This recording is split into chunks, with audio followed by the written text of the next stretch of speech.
Oke, Assalamualaikum warahmatullahi wabarakatuh. Alhamdulillah, wassalatu wassalamu ala rasulillah.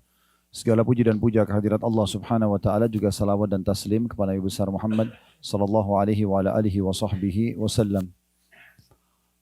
Alhamdulillah, alladzi bi ni'mati tutimmus salihat. Segala puji dan puja kehadirat Allah subhanahu wa ta'ala yang semua nikmat tersempurnakan dengan izinnya. Kita tidak bisa lagi mengucapkan kata-kata apa kecuali bersyukur kepada Allah atas semua nikmat yang dilimpahkan kepada kita, termasuk kita bisa melaksanakan ibadah umroh ini dan juga menikmati ibadah di dua kota suci, Mekah dan Madinah. Dan insya Allah hari ini di sore hari selepas asar salah satu program kita yaitu taklim di kota Mekah yang sempat kami janjikan, sifatnya tentatif karena memang melihat kondisi dan keadaan. Di Mekah ini memang butuh izin khusus kalau ingin pengajian. Dan pada kesempatan ini juga sebelum kita mulai melanjutkan bahasan kita, lanjutan dari judul kemarin di Madinah, janji Allah pasti, dan kita sedang mentadabburi surah Ar-Rum, surah nomor 30 dalam Al-Quran, tentang Romawi judulnya ya. Kita mulai dari ayat 6 sampai ayat 60. Cuma memang kemarin kita baru menyelesaikan dari 6 sampai 19.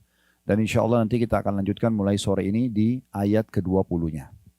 Baik, kita masuk ke ta'lim kita, melanjutkan judul kita, ini episode kedua tentang masalah janji Allah itu pasti. Ya. Dan kita sudah jelaskan waktu di Madinah, landasan bahasan kita adalah surah Ar-Rum ayat 6 dan ayat 60-nya. Ya, ayat 6-nya bisa dibuka aplikasi di Al-Quran di handphonenya. Saya ingatkan kembali, Allah subhanahu wa ta'ala mengatakan, wa'adullah la yukhlifullahu wa'da walakinna aktsaran nasi la ya'lamun. Janji Allah itu benar dan Allah tidak akan pernah menyalahi janjinya, tapi kebanyakan manusia tidak mengetahuinya. Contoh misalnya janji Allah Subhanahu wa taala, orang yang beriman, beramal soleh akan diberikan ketentraman hidup, diberikan rezeki, di dunia mereka bahagia, di akhirat mereka bahagia. Dan ulama bertolak ukur dari pernyataan seperti ini. Kalau ada orang mukmin yang masih merasakan kesengsaraan dan bermasalah, berarti ada dosa. Karena dosa inilah yang menjadi penyebab datangnya kesengsaraan. Jadi bukan karena dia beriman dan beramal soleh. Ya. Tapi orang beriman dan beramal soleh, janjinya Allah pasti benar, mereka akan bahagia. Ya, ini jelas. Kemudian begitu juga orang-orang yang membangkang, orang yang melakukan kemaksiatan, ini tidak luput dari hukuman Allah Subhanahu wa taala. Kecuali yang Allah kasihani karena dia bertobat kepada Allah dengan tulus, Allah selamatkan dari hukuman. Tapi umumnya akan datang hukuman. Ya. Dan Allah berikan kesadaran kepada hamba-hambanya tentang kesalahan yang dia lakukan. Biasanya kita menyadari, oh saya salah ini nih. Ya, setelah sekian lama berlalu waktu, misalnya kita sakit, gangguan orang, ada saja masalah, sedih dan seterusnya. Ini Allah SWT berikan sinyal-sinyalnya agar kita menangkap, oh ternyata karena ini permasalahannya. Ya, sangat baik kalau orang menjadikan itu sebagai bahan introspeksi dirinya. Jadi janji Allah pasti benar. Dan di ayat 60-nya, di ayat terakhir daripada surah ini, Allah mengatakan, ya, fasbir inna wa'dallahi haqq, maka bersabarlah kamu, dan sabar dalam 3 hal. Sabar dalam mengerjakan ketaatan. Kayak kita sholat, duduk majelis ilmu seperti ini, ya, sholat malam misalnya, sholat 5 waktu di masjid, tutup aurat, mencari pendapatan halal, terus saja kita mengontrol diri kita supaya di rel syariat Allah Subhanahu wa taala. Ini butuh kesabaran. Itu sabar pertama. Sabar yang kedua adalah meninggalkan kemaksiatan. Setiap orang di antara kita pasti punya peluang untuk berbuat dosa. Siapa yang tidak punya peluang berdosa untuk berzina, untuk menipu, untuk membunuh, untuk apalah, memukul dan seterusnya. Semua orang punya peluang untuk itu. Tapi pada saat datang kesempatan itu kita bersabar. Artinya tidak mengikuti ya, perbuatan buruk tersebut. Dan yang ketiga, sabar akan ujian harian. Sakit, gangguan orang dan seterusnya, ini kita bersabar dengan berharap pahala di sisi Allah Subhanahu wa taala.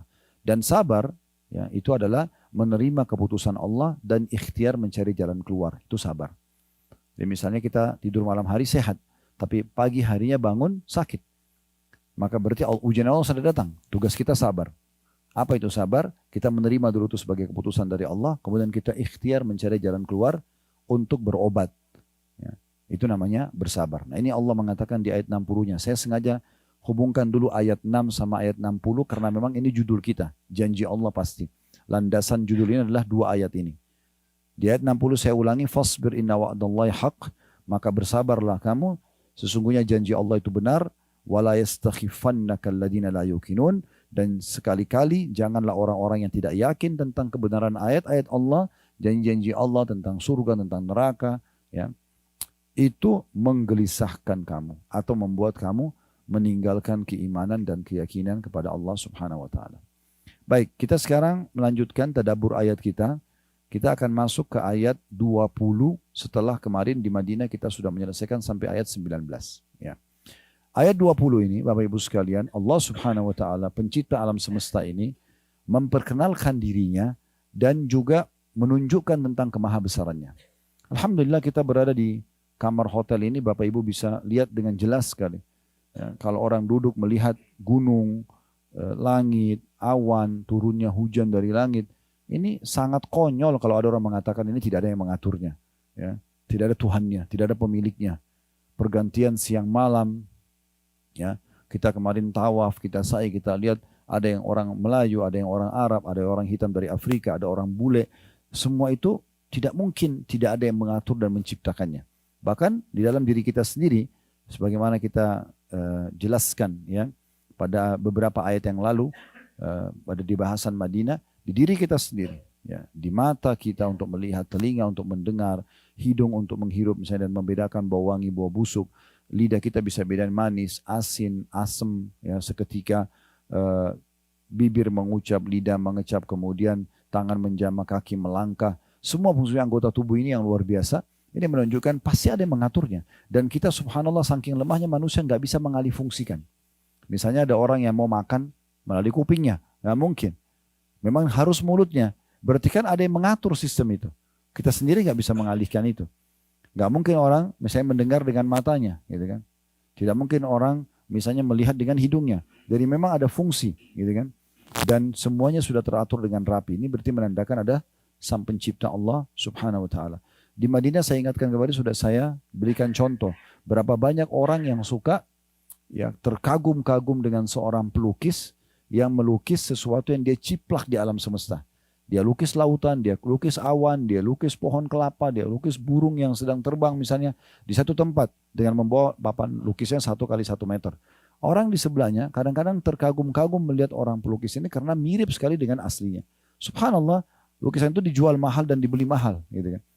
Tapi mereka lupa sebenarnya orang ini hanya menciplak yang ada di alam semesta ini. Dia yakin bahwasanya yang hebat adalah pelukis, tapi dia lupa pelukis ini hanya menciplak sesuatu yang diciptakan oleh sang pencipta yang sebenarnya. Bahkan ciptaan Allah Subhanahu wa taala itu kita bisa rasakan ya di sejuk airnya, terik mataharinya, kita bisa nikmatin suara kicauan burungnya, kita bisa nikmatin misalnya kalau ada di lukisan itu pohon kelapa dan kelapanya misalnya dan seterusnya. Dan Allah Subhanahu wa taala perlu saya titik beratkan di awal pertemuan kita ini belum menampakkan dirinya untuk manusia karena memang Allah menjadikan melihat zatnya Allah Subhanahu wa taala itu adalah nikmat terbesar di surga. Sebagaimana hadis Nabi SAW, nanti kalau ahli surga sudah masuk ke dalam surga semuanya, termasuk yang terakhir keluar dari neraka. Orang yang terlalu banyak dosanya akan masuk neraka dulu, kemudian nanti akan dikeluarkan dari neraka dan masuk ke dalam surga. Kalau semua dan yang ahli surga sudah masuk ke dalam surga, termasuk yang lewat neraka dulu, di neraka tinggal orang-orang yang memang kekal dalamnya, na'udzubillah, orang kafir, orang musyrik, orang munafik, maka Allah Azza wa Jalla, kata Nabi SAW, akan berkata kepada ahli surga, dan kita semua akan menyaksikan ini, karena janji Allah tidak mungkin salah. Ini judul kita. Maka Allah SWT akan mengatakan sementara masih ada hijab antara dia sama makhluknya. Dia mengatakan, hai hamba-hambaku, apakah sudah cukup apa yang aku berikan? Maka kita semua di surga insya Allah akan mengatakan, ya Allah, nikmat apa lagi yang kami inginkan setelah engkau selamatkan kami dari neraka dan engkau masukkan kami ke dalam surga. Seingat saya Ibnu Qayyim rahimahullah menyebutkan sebuah riwayat, semua ahli surga itu nanti akan ada satu pintu atau jendela ya di istana dia di surga yang kalau dia buka dia bisa melihat neraka setiap saat. Sehingga setiap saat dia bisa bersyukur kepada Allah karena dia nggak masuk ke sana. Makanya jawaban ahli surga, ya Allah, nikmat apa lagi yang kami harapkan setelah engkau selamatkan kami dari neraka dan engkau masukkan kami ke dalam surga. Maka pada saat itu kata Nabi SAW, Allah berfirman dengan dua riwayat. Yang pertama, hari ini kata Allah, aku tidak akan marah pada kalian selamanya, maka berbuatlah sesuka kalian. Ahli surga dikatakan begitu ya. Dan kata Nabi SAW, ahli surga tidak akan buat kecuali kebaikan.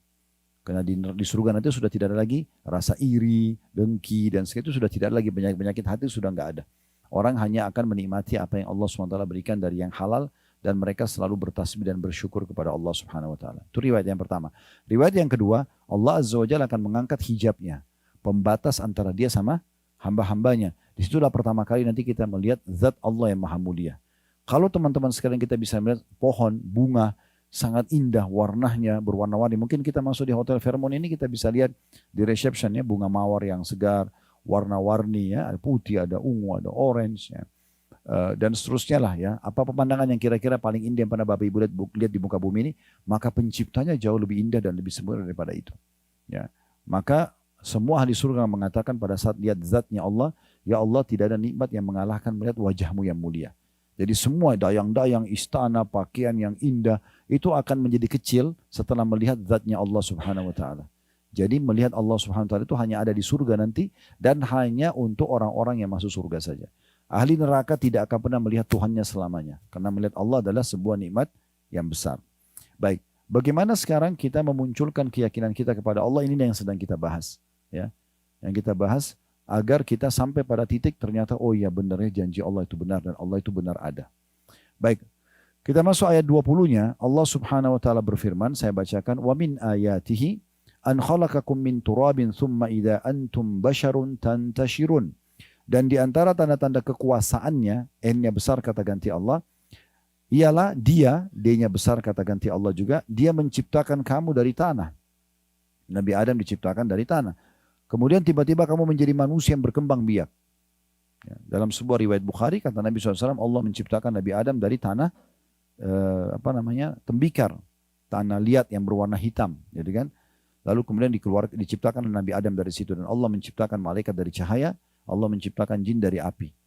Ya, sebab iblis tidak mau sujud disebutkan dalam surah Al-Baqarah, dia mengatakan ana khairum min. Aku lebih baik daripada dia. Khalaqtani min narin wa khalaqtahu min tin. Karena engkau ciptakan aku dari api sementara engkau ciptakan dia dari tanah. Ya, jadi di sini ada penyebutan tentang masalah iblis mengakui dia diciptakan dari api dan Adam dari tanah. Tapi ini cuma alasan saja untuk menolak beriman kepada Allah Subhanahu wa taala, karena dia sebenarnya mengharapkan iblis berharap dia bisa menjadi pemimpin di muka bumi. Karena jin sudah ada lebih dulu sebelum manusia. Kita ini Bapak Ibu sekalian makhluk terakhir di muka bumi ini. Ini semua burung-burung dengan populasinya, serangga, semua hewan-hewan, tumbuh-tumbuhan, air, api, udara, ini semua sudah ada sebelum kita, jauh sebelum kita. Manusia adalah makhluk terakhir. Makanya pada saat Nabi Adam AS diciptakan, iblis sudah ada. Iblis sudah ada, tapi iblis suruh sujud tidak mau. Malaikat sudah ada. Malaikat sujud, maka malaikat sujud. Dan sujudnya ini bukan sujud penyembahan, tapi sujud karena patuh kepada Allah Subhanahu wa taala. Mirip dengan kenapa kita sujud menghadap Ka'bah. Ka'bah itu bangunan biasa. Ya, batu saja sama semen, dikasih kain gitu kan. Jadi bukan karena Ka'bahnya, bukan karena fisik, tapi karena ada perintah Allah Subhanahu wa taala. Kalau perintah Allah sujud ke laut, kita sujud ke laut. Ke pohon, kita sujud ke pohon. Jadi memang karena ada perintah Allah Subhanahu wa taala. Itulah sujudnya para malaikat kepada Adam alaihissalam. Nah, Allah menceritakan bahwasanya kalian diciptakan dari satu jiwa, yaitu Adam dari tanah. Kemudian Allah ciptakan dari Nabi Adam tulang rusuknya Hawa, istrinya. Lalu kemudian berkembang biaklah kita semua melalui sperma yang sudah Allah SWT ciptakan. Nah, seperti itu Allah menjelaskan. Jadi coba bayangkan dan fikirkan diri kalian sendiri. Teman-teman juga nanti kalau lagi ada waktu lowong, lagi di masjid duduk, lagi habis sholat baca, bisa membaca surah Al-Insan. Nah, surah Al-Insan ini tentang kita, gitu kan? Terutama di ayat pertama Allah SWT menjelaskan masalah itu. Hal ata 'alal insani hinu minad dahri lam yakun syai'an madhkura. Apakah manusia itu pernah duduk sejenak merenungkan bahwasanya dia dari sesuatu yang tidak pernah dikenal sebelumnya? Kita ini tidak ada urusannya. Di Madinah saya sempat singgung. Setiap laki-laki yang punya sperma, pada saat dia membuangkan spermanya, habis itu tidak diperlukan dibuang. Cebok buang di kamar mandi. Padahal itu semua manusia, bibit manusia. Dan teknologi sekarang membuktikan dari sperma itu bahkan dengan alat-alat tercanggih sekarang sudah bisa melihat ini jenis kelaminnya, laki-laki atau perempuan, ya, kemudian nanti warna rambutnya, warna kulitnya, warna matanya bisa dilihat semua dari komposisi yang ada di situ. Itu luar biasa. Gitu. Kemudian ayat selanjutnya, ayat 21 yang membuktikan Allah SWT juga ada sampai cipta ini, adalah Allah mengingatkan juga wa min ayatihi an khalaqa lakum min anfusikum azwajan litaskunu ilaiha wa ja'ala bainakum mawaddatan wa rahmah inna fi dzalika laayatin liqaumin yatafakkarun. Dan di antara tanda-tanda kekuasaannya, Buktinya Allah itu ada. Dan dia menciptakan untukmu istri dari jenismu sendiri. Manusia sama manusia, jin sama jin, hewan sama hewan. Gitu kan. Lalu kata Allah Subhanahu Wa Taala, supaya kamu cenderung dan merasa tentram kepadanya. Yang sudah berumah tangga tahu. Ada rasa sayang di antara mereka, ada ketentraman jiwa di antara mereka. Selama memang mereka menjadikan Islam sebagai simbol kehidupannya, maka insya Allah akan selalu tentram. Kalau Bapak Ibu mau bahagia dalam rumah tangganya, maka simbol di atas kepala kita suami istri adalah Islam. Benar atau salah, siapapun di antara kita, Islam yang menilainya. Selalu kembali kepada Islam. Jadi nanti yang benar memaafkan, yang salah minta maaf. Maka akan selalu ada yang Allah janjikan di sini, mawaddah wa rahmah. Ya, artinya kasih sayang dan juga ya, rasa kasih dan sayang di antara kalian.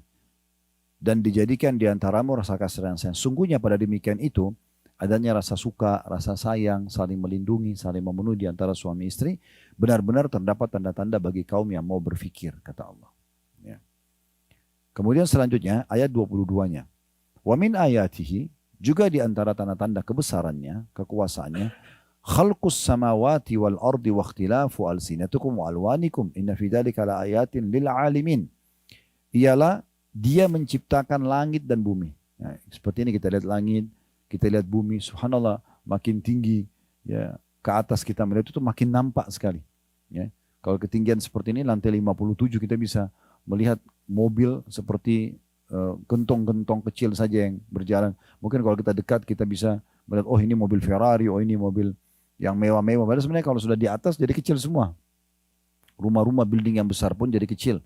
Maka ini kita bisa lihat bagaimana kebesaran Allah Subhanahu Wa Taala. Dengan melihat gunung-gunung, Mekah penuh dengan gunung seperti ini, kayaknya tidak masuk akal kalau ini tidak ada yang menancapkannya, mengaturnya. Bahkan saking lemahnya manusia, mereka tidak bisa menciptakan satu butir pasir. Anggur yang ditancapin pun atau yang ditarik dari tangkainya tidak bisa ditancapin kembali oleh manusia tersebut. Saking lemahnya. Pisang yang lembut begitu, teksturnya, aromanya, cita rasanya itu kalau sudah dibuka kulitnya, dia nggak bisa tempel tutup kembali. Ya saking lemahnya manusia. Tapi itu semua membuktikan ada pencipta yang mengatur semua itu. Allah mengatakan, saya ulangi, dan di antara tanda-tanda kekuasaannya adalah menciptakan langit dan bumi dan berlain-lainan bahasamu dan warna kulitmu. Ya, ini luar biasa bahasa ini. Berapa kali kita pergi ke negara orang, kita ngobrol, ya. Kalau kita menguasai bahasa yang kita bisa saling paham, kalau tidak, maka kita tinggal terjemahkan, ya. Kemudian dia bisa memahami maksud kita seperti apa. Nah, bahasa ini sesuatu yang unik sekali. Ya. Ini tanda-tanda kebesaran Allah Subhanahu Wa Taala. Bagaimana bisa kita berbicara seperti ini, keluar suara, ya, tersusun kosakata sehingga yang satu bisa memahaminya. Dan adalah, ya, kalau mungkin grammarnya segala macam ini ada yang menatanya. Dari mana ilmunya semua ini? Ya, kalau kita telusuri semua, Allah Subhanahu Wa Taala pencipta yang mengatur. Kalau kita orang Islam sudah diajarkan itu adalah Allah. Begitu juga dengan warna kulit dijadikan tanda-tanda kebesaran Allah. Ada yang putih sekali, ada yang sedang, ada yang matang, ada yang hitam. Kata Allah, sesungguhnya pada demikian itu benar-benar terdapat tanda-tanda kebesaran Allah bagi orang-orang yang mau mengetahuinya. Maksudnya mempelajarinya. Ayat 23-nya, wa min ayatihi manamukum bil-laili wan-nahari wabtiga'ukum min fadli. Inna fi dzalika laayatin liqaumin yasma'un.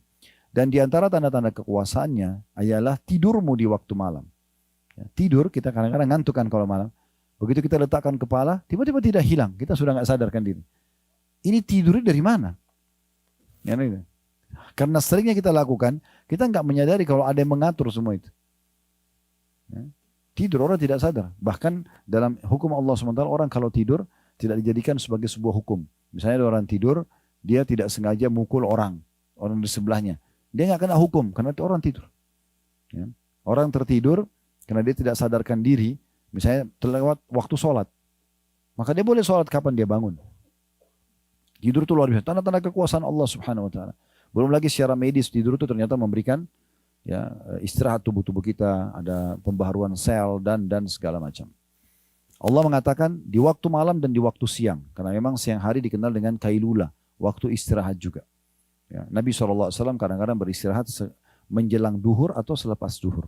Dikenal dengan kailula. Ya, beberapa saat gitu. Kemudian juga dikatakan oleh Allah, dan usahamu mencari sebagian dari karunia-Nya. Semua manusia terarahkan untuk mencari pekerjaan, cari pendapatan, supaya sama standarnya, bisa makan, bisa minum, bisa beli baju, bisa penuhi kebutuhannya, bisa beli rumah dan seterusnya. Ini yang mengatur ke arah itu siapa? Kan harus ada yang mengatur semua ini sehingga manusia kayak satu arah. Semuanya mencari pendapatan, semuanya juga akan memenuhi kebutuhannya. Dan kebutuhannya sama. Kita tidak bicara varian itemnya, ya. Misalnya yang satu makan ini, yang satu makan itu tidak. Tapi intinya adalah makan, minum, tidur, beli pakaian, pekerjaan, kendaraan, ini sama. Ini kok terarah ke situ? Ini siapa yang mengaturnya semua? Jadi itu Allah singgung di sini. Sesungguhnya pada yang demikian itu benar-benar terdapat tanda-tanda bagi kaum yang mau mendengarkan. Mau dengar, mau merenungi, maka dia akan ambil pelajaran. Ayat 24-nya, wa min ayatihi yurikumul barqa khawfan wa tama'an wa yunazzilu minas sama'i ma'an fayuhyi bihi al-ardha ba'da mautiha. Inna fi dzalika laayatin liqaumin yaqilun. Dan di antara tanda-tanda kekuasaannya, Allah itu benar ada. Dia memperlihatkan kepadamu kilat untuk menimbulkan ketakutan dan harapan. Ya, subhanallah, kita sering lihat kilat di langit ya. Tadi sebelum Bapak Ibu datang sempat mendung dan ada kilat kelihatan, apalagi di tempat tinggi seperti ini kelihatan sekali gitu kan. Allah, dari mana kilat itu? Ya, tegangan listrik yang sangat tinggi. Gitu. Maka Allah mengatakan tanda-tanda kekuasaannya dia memperlihatkan kepada kalian kilat. Untuk apa? Menimbulkan rasa ketakutan dan harapan. Takut akan hukuman Allah, harapan agar Allah berikan keselamatan. Dan dia juga menurunkan hujan dari langit. Lalu menghidupkan bumi dengan air hujan itu sesudah matinya. Sesungguhnya pada yang demikian itu benar-benar terdapat tanda-tanda bagi kaum yang mau menggunakan akalnya. Ya. Subhanallah, Bapak Ibu sekalian, masuk akal nggak? Kalau keran air kita di kamar mandi, tiba-tiba nyala sendiri. Kita tidak bicara kalau rusak ya. Pasti kita akan heran, siapa yang nyalain tuh? Nggak mungkin, gitu kan? Artinya kalau keran di kamar mandi saja kita tidak mungkin dia keluar sendiri tanpa dibuka, tanpa yang ada yang gerakkan kerannya, maka bagaimana dengan air yang turun dari langit ini? Kadang-kadang bahkan pernah lihat ya, di jalan raya setengahnya kena hujan, setengahnya enggak. Kok bisa gitu? Kan itu jelas sekali tanda-tanda kekuasaan Allah Subhanahu wa taala. Belum lagi kadang-kadang bumi itu kering sekali. Allah turunkan hujan, tiba-tiba tumbuh rumput, gitu kan. Saya subhanallah pernah waktu masih ngontrak rumah, Allah SWT berikan beberapa tahun yang lalu.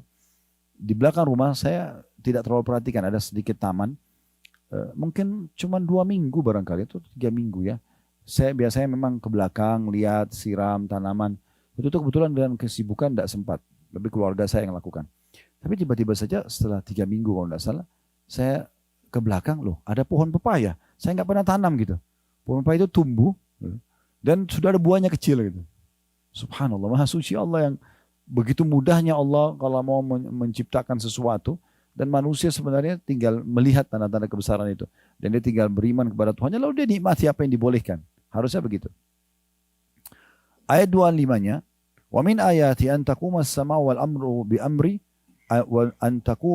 saya ulangi, wa min ayatihi an taqumas sama wal ardu bi amri. Thumma idza da'akum da'watan minal ardi idza antum takhrujun. Dan di antara tanda-tanda kekuasaannya ialah berdirinya langit, ini yang kita bisa lihat sekarang, dan bumi dengan iradatnya, dengan izinnya, dengan pengaturan dari sisinya. Kemudian apabila dia memanggil kamu sekali panggil dari bumi, nanti pada saat kita meninggal, dikubur semua di kuburan, maka pada saat itu Allah menyuruh kita bangkit dengan satu tiupan sangkakala, ya. Maka seketika itu kamu akan keluar dari kubur.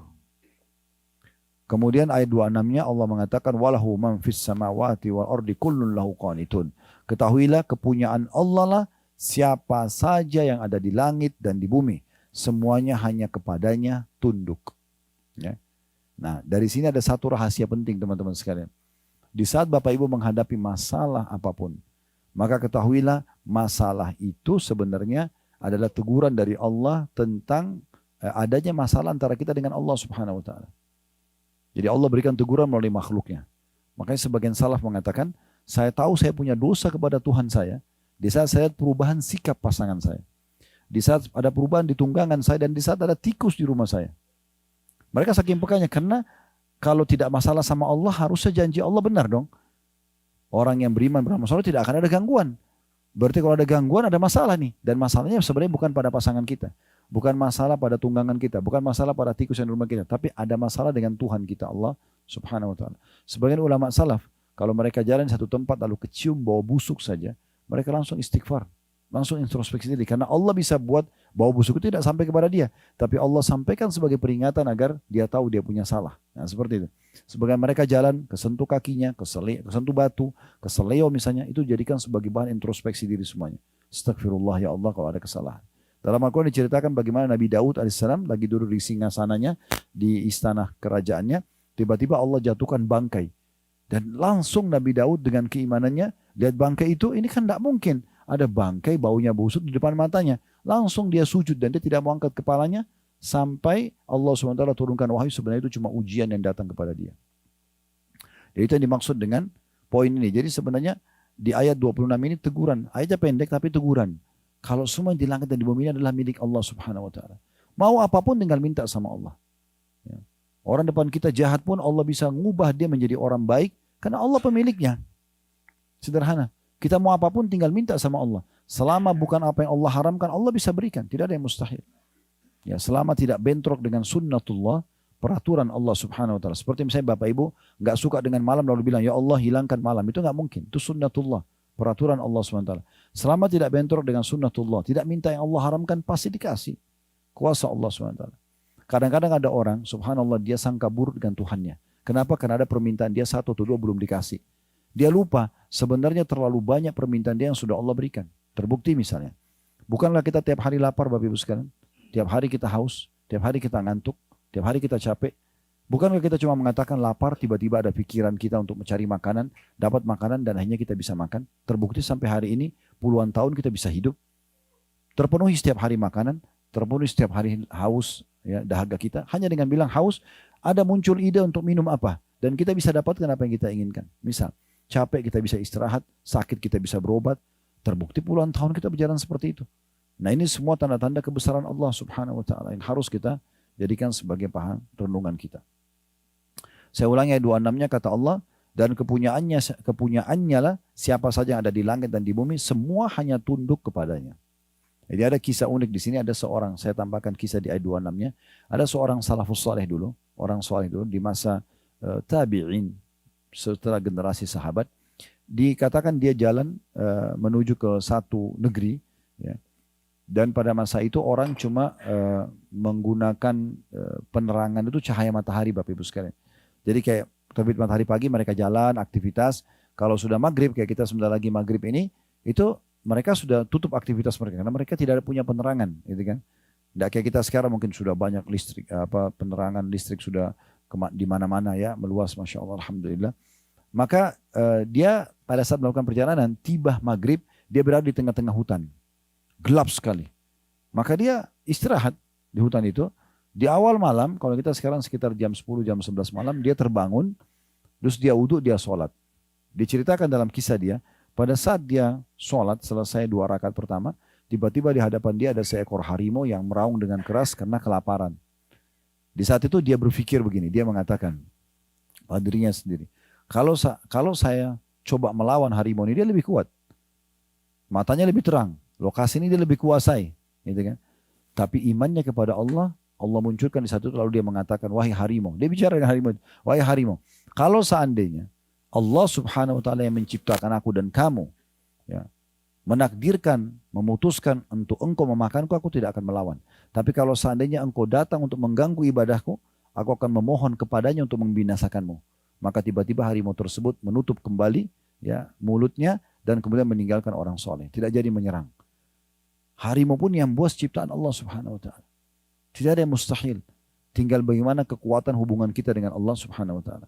Sampai Nabi Muhammad SAW mengatakan, Bapak Ibu sekalian, mintalah apapun dari Tuhan kalian sampai tali sendal kalian. Jadi kalau tali sendal pun putus, mintanya sama Allah. Kadang-kadang kita minta sama Allah kalau sudah penyakit kronis yang tidak bisa sembuh.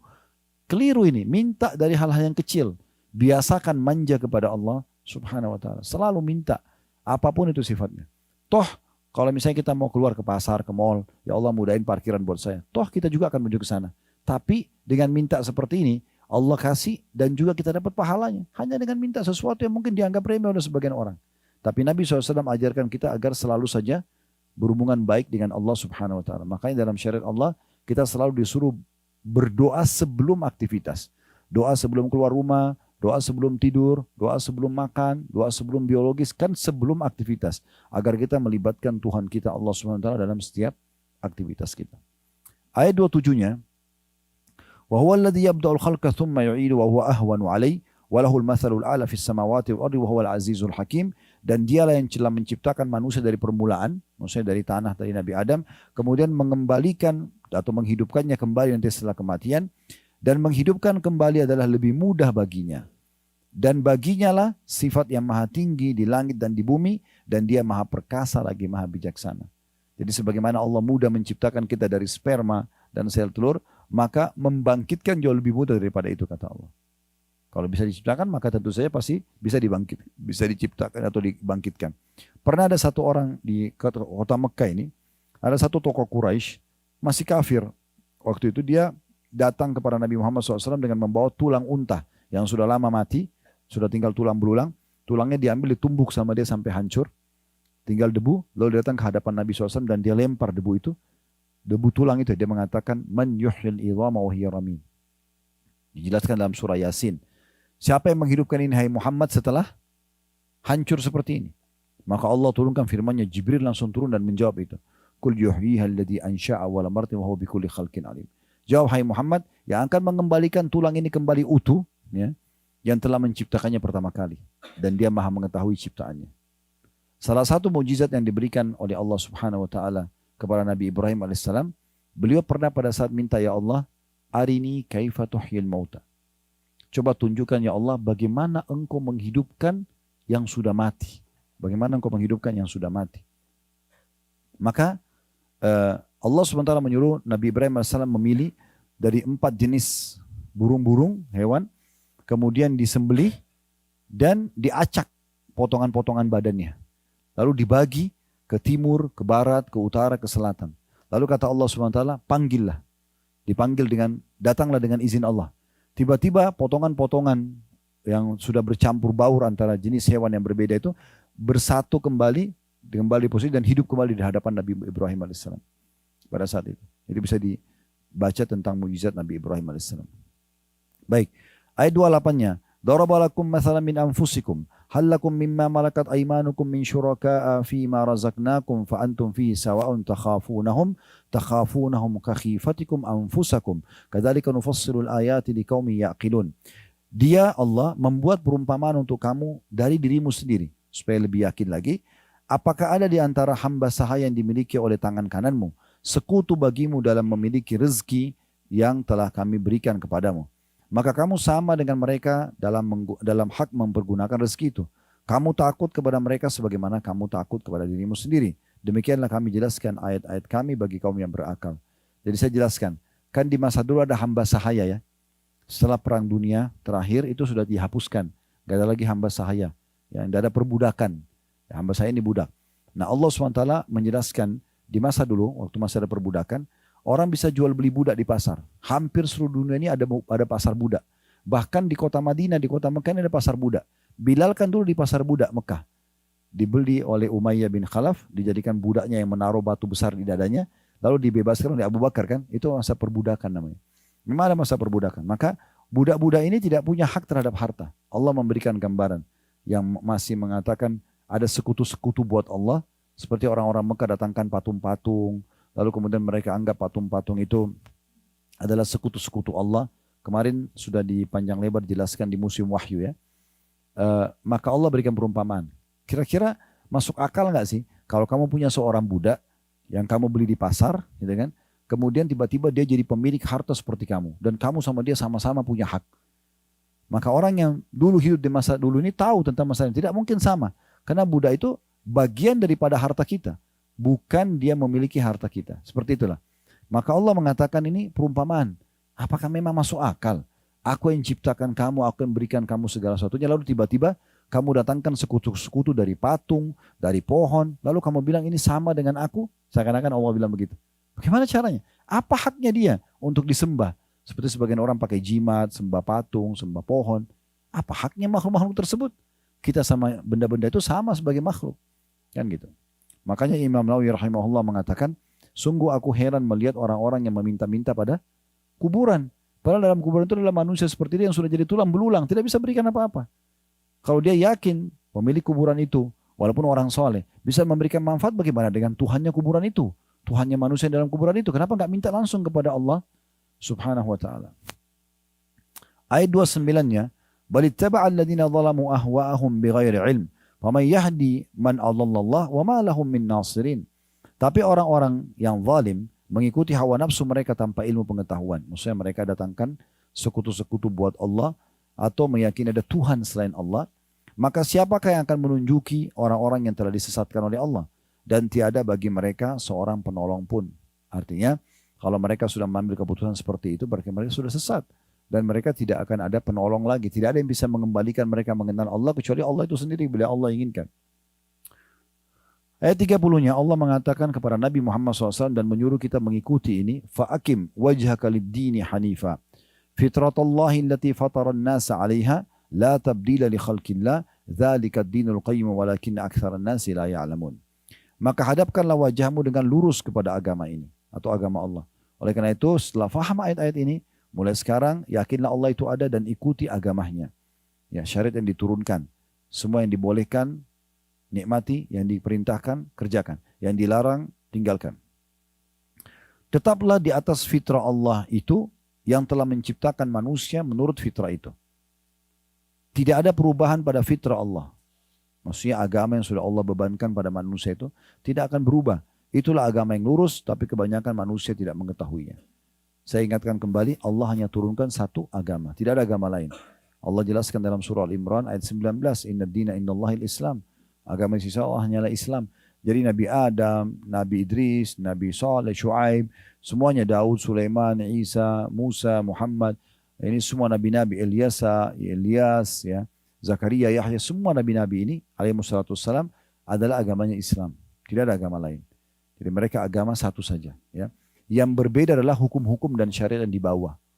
Kalau ada hukum yang memang Allah ubah, misalnya dengan datangnya Injil, maka hukum yang ada dalam Taurat terhapus dengan adanya Injil. Dengan datangnya Al-Quran, maka Al-Quran menghapus hukum Injil dan Taurat misalnya. Seperti itu iya. Tapi agama Nabi-Nabi semua sama, Islam.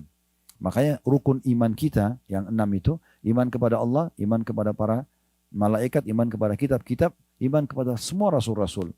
Semua yang kita imani. Jadi kalau ada muslim mengatakan, oh Isa bukan nabi, atau Musa bukan nabi, karena itu nabinya nabi orang Nasrani dan orang Yahudi. Ini bisa kafir dia. Gak boleh, kita wajib mengatakan bahwasanya mereka juga nabi-nabi Allah. Cuma kita dengan ilmu yang benar, kita katakan Musa memang adalah utusan Allah, dan kita mengatakan Isa juga utusan Allah. Dan Isa bukan anak Tuhan, ya, tapi dia adalah utusan Allah subhanahu wa ta'ala. Nah seperti itu. Ayat 31-nya, munibina ilaihi wattaqu wa aqimus salata wa la takunu minal musyrikin. Dan kembalilah bertaubat kepadanya. Kalau selama ini kalian jauh dari Tuhan kalian, segera bertaubat, kembali kepadanya. Dan bertakwa kepadanya. Takwa ini maksudnya patuh dan tunduk. Serta dirikanlah sholat dan jangan kamu termasuk orang-orang yang mempersekutukan Allah. Dirikan sholat maksudnya selalu kembali kepada Tuhan untuk sholat.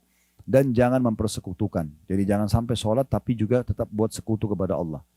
Ya, sekutu ini kayak partner ya. Contoh, Bapak Ibu sholat, iyyaka na'budu wa iyyaka nasta'in. Baca dalam surah Al-Fatihah. Hanya kepadamu kami menyembah, hanya kepadamu kami minta tolong. Setelah salam minta pada kuburan sebelah masjidnya.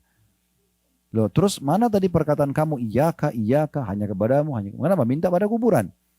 Kuburan yang disunnahkan Nabi SAW adalah kita mendoakan mereka. Bukan kita minta sesuatu pada mereka. Kan gitu. Jadi ini bahaya sekali orang bisa terus dalam kesyirikan tapi dia tidak mengetahui. Atau pakai jimat misalnya. Dia meyakini kalung yang dia digantung di badannya, batu kah, kayu kah, atau apa saja bisa memberikan manfaat atau mudarat pada dia. Ini bagaimana? Kata Nabi SAW, man Allah kata mimatan faqad asyrak. Siapa yang menggantungkan jimat pada tubuhnya, dia telah berbuat kesyirikan. Seakan-akan menyekutukan Allah sama makhluknya. Tidak dibutuhkan semua itu. Ya, Nabi Muhammad SAW bahkan kalau mau berperang Bapak Ibu sekalian, tidak pernah pakai jimat. Bahkan tidak pernah buatkan jimat sahabat. Saya ditulisin, suruh tempel di badannya, nggak pernah. Supaya dia kebal, nggak. Apa kata Nabi SAW? Kita sudah kemarin datang di lokasi perang Uhud. Mati mereka itu, berdarah-darah. Kata Nabi SAW setiap kali mau lepas pasukan, kumu ila jannati rabbikum. Ayo berdiri kepada surga Tuhan kalian. Ayo mati sekarang. Gitu. Serahkan diri kalian kepada Allah. Begitu, tidak pernah Nabi suruh kebal. Lalu kenapa kita harus belajar ilmu kebal? Gitu kan? Gak ada urusannya. Kebanyakan orang sudah belajar ilmu kebal, begitu diruqyah kesurupan. Kan ada jinnya. Gitu kan? Iya. Ayat 32-nya. Minal ladhina farraku dinam wa kanu syi'a. Kullu hizbin bima ladaihim farihun. Dari tadi Allah sebutkan sebelumnya orang-orang yang menyekutukan Allah itu siapa? Yaitu orang-orang yang memecah belah agama mereka dan mereka menjadi beberapa golongan. Jadi orang-orang yang berbuat syirik itu nanti akan banyak perselisihan pendapat di antara mereka karena mereka tidak rujuk kepada wahyu. Tiap-tiap golongan merasa bangga dengan apa yang ada pada golongan mereka. Ayat 33-nya. Wa idza massan nasa durrun da'u rabbahum munibina ilaihi thumma idza adzaqahum minhu rahmatan idza fariqum minhum bi rabbihim yusyrikun. Dan apabila manusia disentuh oleh satu bahaya, mereka menyeru Tuhannya dengan kembali bertaubat kepadanya. Kemudian apabila Tuhan merasakan kepada mereka barang sedikit saja rahmat, diberikan keselamatan, diberikan rezeki, dari sisinya tiba-tiba sebagian mereka mempersekutukan Tuhannya. Di ayat 33 ini saya ingin sedikit sampai 34 dulu ya. Liyakfuru bima atainahum fatamattau fasawfa ta'lamun, sehingga mereka mengingkari akan rahmat yang telah kami berikan kepada mereka dan mereka bersenang-senang, ya, maka bersenang-senanglah kamu sekalian, kelak kamu akan mengetahui akibat perbuatanmu. Ada satu sahabat Nabi di kota Mekah ini di masa Nabi SAW namanya Ikrimah bin Abi Jahal. Abu Jahal kita tahu semua, Abu Jahal Fir'aunnya umat ini, meninggal di perang Badar. Tapi subhanallah, ayah kafir, anaknya mukmin. Anaknya namanya Ikrimah. Ikrimah ini dulu waktu ayahnya meninggal di perang Badar, dia menjadi pemimpin di Mekah, pengganti ayahnya. Waktu Nabi SAW taklukkan kota Mekah kurang lebih di tahun 8 Hijriah, gitu kan? Maka pada saat itu dia termasuk orang yang melarikan diri dari Mekah. Karena dia tidak mau beriman. Tapi subhanallah dia lari kemana? Dia lari ke Jeddah sekarang. Di Jeddah ini kan pelabuhan. Dari masa dulu sudah pelabuhan. Orang selalu kalau mau nyebrang ke Afrika, karena kan itu Laut Merah. Antara Asia sama Afrika kan dipisahin sama Laut Merah. Nah, jadi dia mau nyebrang ke Afrika. Waktu itu orang sering ke Ethiopia, ya pergi ke Mesir, ya, nyebrang. Dia ingin melarikan diri ke Ethiopia waktu itu, supaya tidak masuk Islam. Di atas kapal, subhanallah, kuasa Allah, kapalnya dihantam oleh ombak. Dan di situ rata-rata yang di atas kapal orang-orang musyrik semua seperti dia, penyembah-penyembah berhala yang menyekutukan Allah. Yakin Ka'bah ini rumahnya Allah, tapi yang ciptakan langit Allah, tapi dia datangkan patung juga sebagai sekutunya Allah. Dianggap Tuhan-Tuhan lain gitu ya. Maka Ikrimah diperlihatkan oleh Allah SWT waktu kapal dihantam oleh ombak yang keras. Orang-orang di kapal itu pada minta-minta pada Tuhan mereka, patung itu. Tolong bantu kami, tolong bantu kami. Tapi ombak makin keras. Maka mereka karena ketakutan patungnya dilempar. Akhirnya mereka angkat tangan ke langit lalu minta, ya Allah selamatkan kami. Itu Ikrimah lihat sendiri. Maka Ikrimah pada saat itu dibuka oleh Allah SWT fikirannya, ya hatinya. Dia berpikir, inilah yang didakwakan oleh Muhammad selama ini. Kita nggak boleh sembah berhala ini. Dan Allah perlihatkan depan mata, kalau patung-patung itu tidak bisa memberikan manfaat di saat bahaya sedang datang. Dan akhirnya mereka kembali kepada Allah juga. Maka dia kembali ke Mekah lalu dia beriman kepada Nabi SAW. Dan akhirnya mati syahid radhiyallahu anhu di salah satu peperangan muslimin. Gitu ya. Nah ini Allah katakan, jadi mereka itu kalau ditimpakan bahaya, ya, sudah susah sekali, sudah mentok gak ada solusi, kembali kepada Allah. Kenapa gak dari awal kepada Allah? Kenapa harus selalu bergantung pada makhluk, bergantung pada jin, bergantung pada dukun gitu kan? Kenapa gak langsung kepada Allah?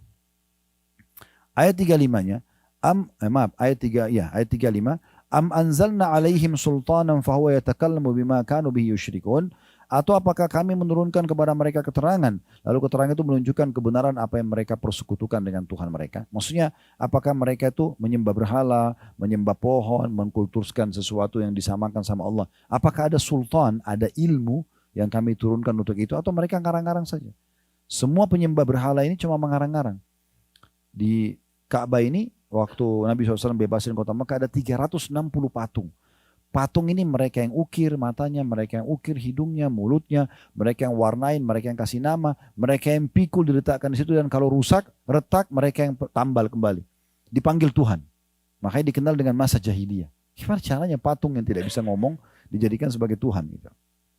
Kemudian ayat 36-nya, Wa idza adzaqna an-nasa rahmatan farihu biha wa in tusibhum sayyi'atun bima qaddamat aydihim idahum yaqnatun. Dan apabila kami rasakan sesuatu rahmat kepada manusia, nikmat Allah berikan kesehatan, keturunan, pasangan, niscaya mereka gembira dengan rahmat itu. Dan apabila mereka ditimpa suatu musibah atau bahaya disebabkan kesalahan yang telah mereka kerjakan. Ini tadi saya bilang, jadi ujian itu datang biasanya memang karena kesalahan kita, introspeksi diri ya. Yang dikerjakan oleh tangan mereka sendiri, maka tiba-tiba mereka berputus asa.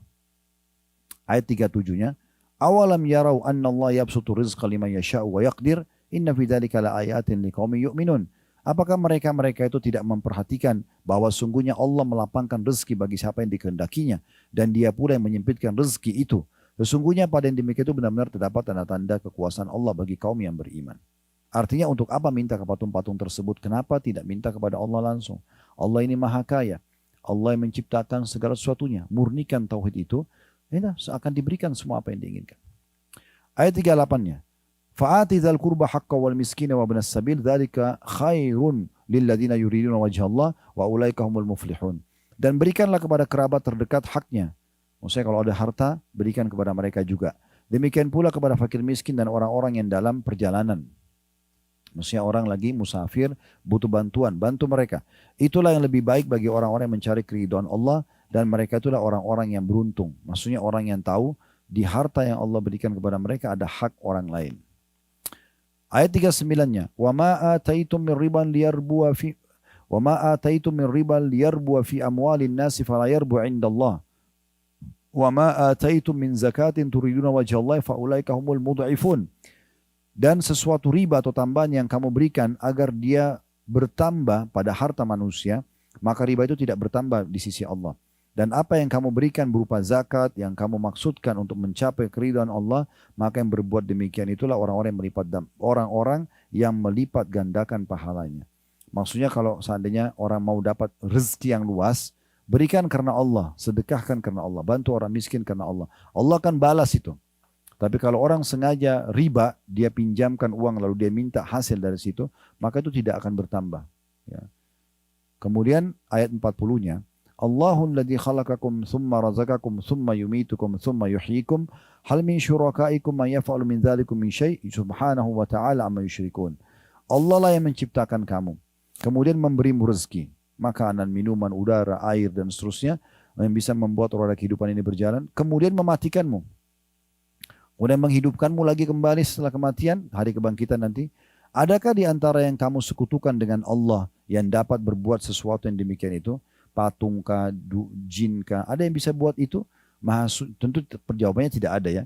Maha suci dia atau Allah yang maha tinggi dari apa yang mereka persekutukan. Ayat 41-nya, Zahara al-fasadu fil barri wal bahri bima kasabat aydin nasi liyudhikahum ba'da alladhi amilu la'allam yarji'un. Dan telah nampak kerusakan di darat dan di lautan, maksudnya dosa-dosa yang dilakukan, pelanggaran kepada Sang Pencipta Allah, disebabkan karena perbuatan tangan manusia. Supaya Allah merasakan kepada mereka sebagian dari akibat perbuatan mereka, agar mereka kembali ke jalan yang benar. Setiap orang berbuat salah, Allah datangkan hukumannya, tegurannya. Ya. Teguran ini tadi saya bilang bisa perubahan sikap pasangan, bisa perubahan sikap anak, bisa masalah di pekerjaan, bisa macam-macam cobaannya, supaya kembali ke jalan yang benar. Kalau orang-orang yang tidak mengenal Allah, bukan orang-orang muslim, mereka kalau ada masalah, mereka makin mabuk, mereka makin jauh dari Allah. Kalau kita dipandu tidak, ada masalah segera kembali kepada Allah SWT. Allah sengaja datangkan untuk kita kembali kepadanya. Sekarang saatnya wudu, sholat, taubat, tinggalkan semua kesalahan, maka akan baik semuanya kembali. Ayat 42-nya Allah mengajak kita untuk berjalan di muka bumi melihat akibat orang-orang yang sudah dibinasakan oleh Allah supaya jangan kita terjerumus pada hukuman yang sama. Qul siru fil ardi fanzuru kaifa kana aqibatul ladina min qabl kana aktsaruhum musyrikin. Katakanlah hai Muhammad kepada umat manusia terutama umatmu, adakanlah perjalanan di muka bumi dan perhatikanlah bagaimana kesudahan orang-orang yang terdahulu. Maksudnya orang yang membangkang seperti Fir'aun di Mesir, Namrud di Babilonia, gitu kan. Kemudian ada tadi di waktu di Madinah saya jelaskan 4 jam dari Madinah namanya Madain Saleh. Ya, kotanya Nabi Saleh, kaum Tsamud yang Allah binasakan. Allah suruh lihat itu. Ya, kebanyakan mereka itu Allah binasakan karena mempersekutukan Allah dengan sesuatu. Lalu ayat 443-nya Allah tekankan, oleh karena itu tinggalkan semua sekutu-sekutu Allah itu, fahakim wajhaka lid-dinil qayyim min qabli an ya'ta yaumun la maradda lahu minallahi yauma idzin yassaddaun. Oleh karena itu hadapkanlah wajahmu kepada agama yang lurus atau Islam. Ikuti saja ajaran, mana yang diperintahkan kerjakan, yang dihalalkan nikmati, yang dilarang jauhi, ya. Sebelum datang dari Allah suatu hari yang tidak dapat ditolak kedatangannya, maksudnya hari kiamat. Dan pada hari itu orang pada terpisah-pisah.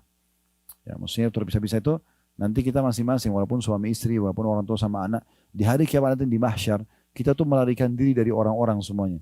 Termasuk orang terdekat. Allah bilang dalam ayat lain, yauma yafiru mar'u min akhi.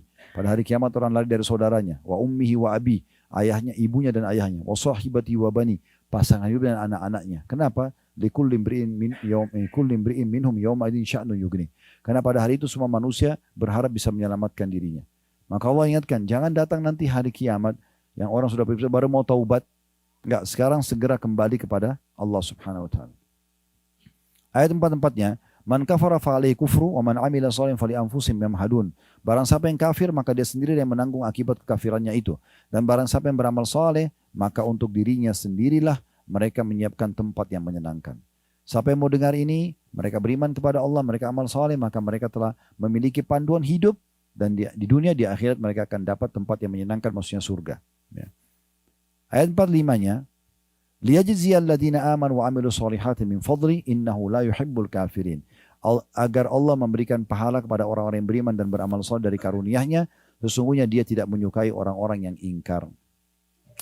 46-nya, wa min ayatihi, kembali lagi Allah bilang dan tanda-tanda kekuasaannya, an yursilar riyaha mubashiratin waliyudhiqakum min rahmati walitajriya al-fulku bi amri walitabtagu min fadli wala'allakum tashkurun. Saya ulangi ya. Wa min ayati an yursilar riyaha mubashiratin waliyudhiqakum min rahmati walitajriya al-fulku bi amri walitabtagu min fadli wala'allakum tashkurun. Dan di antara tanda-tanda kekuasaannya adalah bahwa Dia Allah mengirimkan angin sebagai pembawa berita gembira. Kita kalau kena hembusan angin, kita merasa nyaman ya. Nah itu ada kayak berita gembira Allah kasih. Dan untuk merasakan kepadamu sebagian dari rahmatnya. Dan supaya kapal dapat berlayar dengan perintahnya. Dan juga supaya kamu mencari karunia-Nya. Mudah-mudahan kamu bersyukur. Artinya apa yang aku sudah siapkan ini pakai sebagai fasilitas tapi untuk tunduk kepadaku. Ya. Menjalankan perintahku. Supaya bersyukur gitu. 47-nya, walaqad arsalna min qablika rusulan ila qaumin faja'uhum bil bayyinati fantaqamna minal ladzina ajramu wa kana haqqan 'alaina nasrul mu'minin. Dan sungguhnya kami telah mengutus sebelum kamu beberapa orang rasul kepada kaumnya. Mereka datang kepada kaumnya dengan membawa keterangan-keterangan yang cukup. Allah itu ada, Allah menciptakan, ini halal, ini haram. Lalu kami melakukan pembalasan terhadap orang-orang yang berdosa, yang tidak mau ikut dan beriman. Dan kami selalu berkewajiban menolong orang-orang yang beriman. 48-nya, Allahul ladzi yursilu riyaha fatuthiru sahaban fayabsutuhu fis sama'i kaifa yasha'u wa yaj'alu kisafan fataral wadqa yakhruju min khilali fa idza asaba bihi man yasha'u min ibadi idahum yastabshirun. Allah dialah yang mengirimkan angin. Lalu angin itu menggerakkan awan dan Allah membentangkannya di langit. Awan-awan itu menurut yang dikehendakinya. Di sini awan ada air hujan turun, di sana tidak ada awan, atau di sana ada awan tidak ada airnya misalnya. Dan menjadikannya bergumpal-gumpal. Lalu kamu lihat hujan keluar dari celah-celah awan itu. Maka apabila hujan itu turun mengenai hamba-hambanya yang dikehendakinya, tiba-tiba mereka merasa gembira. Dengan turun hujan mereka merasa nyaman, tumbuh-tumbuhan jadi subur, ya. Kemudian orang-orang juga merasa bahagia karena bisa ada air, bisa mandi, bisa banyak hal yang dilakukan. Termasuk air mineral yang kita minum semua itu dari air sehingga keluarlah sumber mata air. Gitu. Ayat 49-nya. Wa in kanu min qablu an yunazzala alaihim min qabli la mublisin. Dan sungguhnya sebelum hujan diturunkan kepada mereka, mereka benar-benar telah berputus asa. Artinya kalau musim kemarau panjang, hujan tidak turun, mereka hampir putus asa. Gak ada air, gimana nih gitu kan. Nah, begitu Allah turunkan air, maka mereka merasa gembira. Ini termasuk tanda-tanda kebesaran Allah. Allah membuat itu. Allah lebih jauh lagi bicara tentang hujan di ayat 50. Fanzur ila athari rahmatillahi kaifa yuhyil arda ba'da mautiha inna dzalika la muhyil mauta wa huwa ala kulli syai'in qadir. Maka perhatikan baik-baik bekas rahmat Allah. Bagaimana Allah menghidupkan bumi yang sudah mati dengan air hujan itu. Turun hujan, hidup kembali, subur kembali. Sesungguhnya Tuhan yang berkuasa seperti itu demikian benar-benar berkuasa menghidupkan orang-orang yang telah mati. Dan dia maha kuasa atas segala sesuatunya. Kalau tadi tanah gersang, peceklik, maka kadang-kadang tanah sudah retak-retak, turun hujan tiba-tiba jadi subur, basah, tumbuh-tumbuhan, maka yang menurunkan hujan dan membuat tanah yang tadi kering itu lalu bisa jadi subur kembali, itu mampu menghidupkan kembali semua yang sudah mati untuk hari kebangkitan nanti. Ayat 51-nya, walain arsalna rihan fara'auhu musfarran la dhallu min ba'di yakfurun. Dan sungguh sayang sekali jika kami mengirimkan angin kepada tumbuh-tumbuhan lalu mereka melihat tumbuh-tumbuhan itu menjadi kuning atau kering, benar-benar tetaplah mereka sesudah itu menjadi orang-orang yang ingkar. Maksudnya sayang sekali ada orang lihat hujan turun, kemudian tiba-tiba tumbuh-tumbuhan. Lalu kemudian tiba-tiba setelah masa waktu itu mengering. Mereka tidak ambil pelajaran dari situ, mereka malah tetap kufur kepada Allah.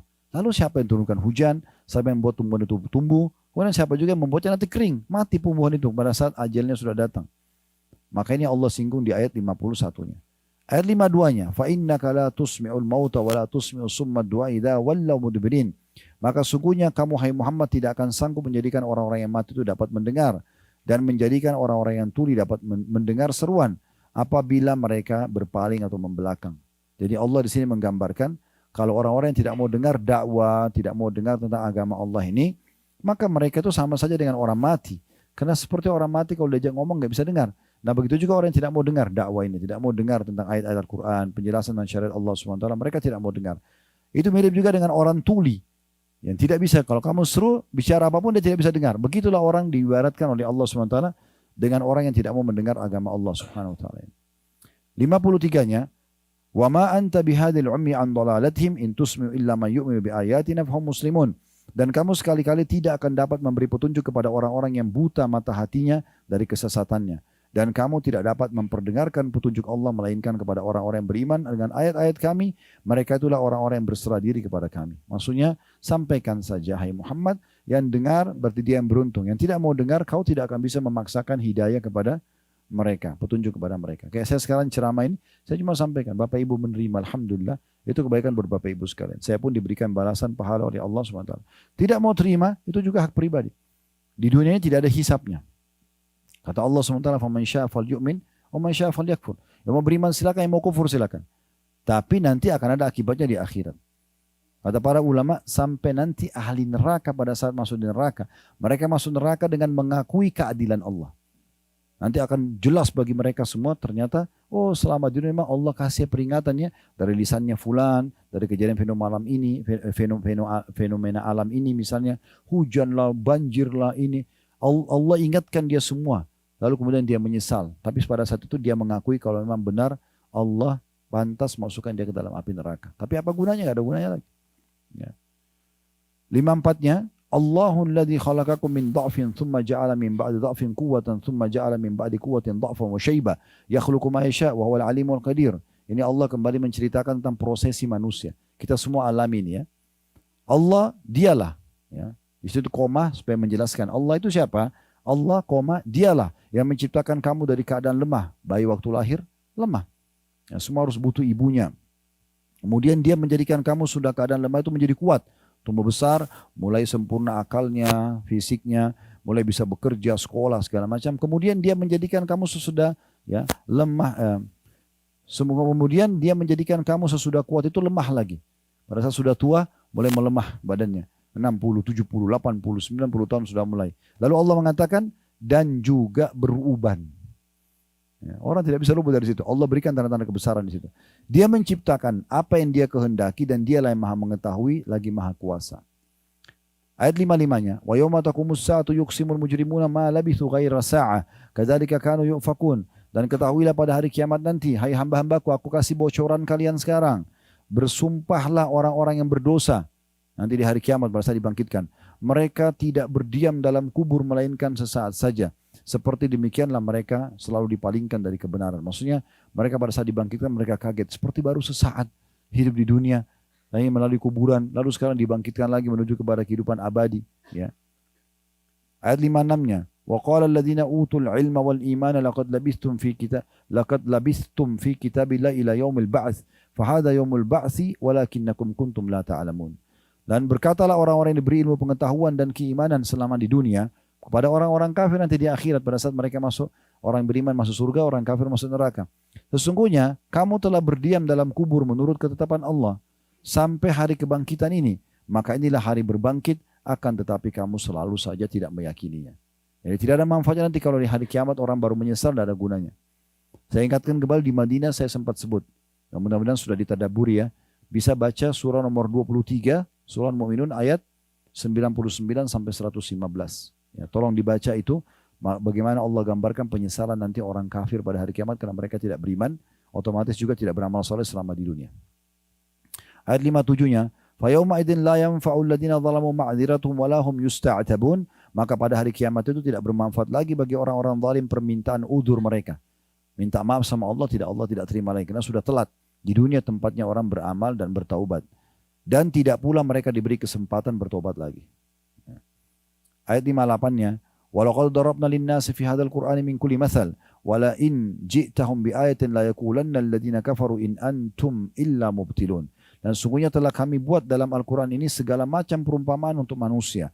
Dan sungguhnya jika kamu membawa kepada mereka satu ayat, pastilah orang-orang kafir itu akan berkata, kamu tidak lain hanyalah orang-orang yang membuat kepalsuan belaka. Maksudnya kami telah berikan perumpamaan banyak sekali dalam Al-Quran ini. Ada 114 surah, ada 6.000 sekian ayat. Selalu kalau kita baca ayatnya dan terjemahnya kita akan banyak punya jawaban. Siapa itu Allah, apa tujuan kita diciptakan, dari mana asal kita, bahkan apa yang harus kita kerjakan, apa yang tidak boleh kita kerjakan, apa nanti balasannya di mana, bagaimana surga dan neraka, semua sudah ada rinciannya. Kemudian yang terakhir, dua ayat terakhir 59 dan 60, Allah mengatakan kadzalika yatba'ullahu ala qulubil ladzina la ya'lamun. Demikianlah Allah mengunci mata hati orang-orang yang tidak mau memahami.